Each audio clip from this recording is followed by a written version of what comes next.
How do slasher films reflected the era they were made in? Imagine walking through a neighborhood where everything seems normal until suddenly, danger lurks behind every shadow. That feeling of unease is exactly what slasher films have captured over the years. These movies don't just scare us, they act as mirrors to the times they were created in. When you look at the history of slashers, you see a lot more than just blood and masks. You see the fears, hopes, and social issues of each era. In the late 1960s and early 1970s, movies like Psycho and Peeping Tom introduced us to killers seen from their point of view. These films reflected a growing interest in psychology and the darker parts of human nature.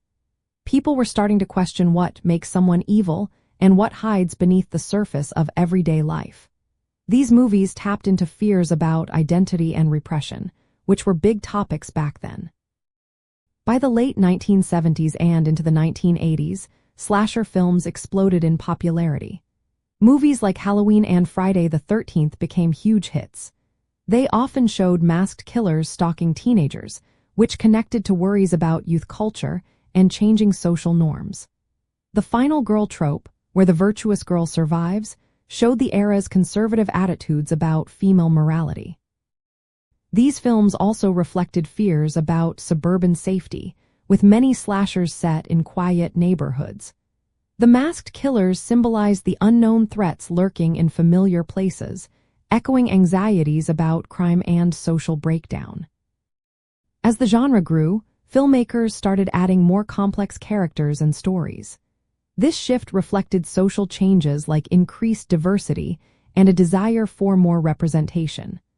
Modern slashers often challenge old stereotypes and explore themes beyond simple morality tales. They show how fears and values evolve with society. In essence, slasher films are like a snapshot of their times. They reveal what people worried about, what they valued, and how they saw the world. From the psychological fears of the 60s to the social concerns of the 80s and today's more inclusive stories, these movies serve as a way to understand the eras they come from. They are more than just horror. They are cultural reflections that tell us about ourselves.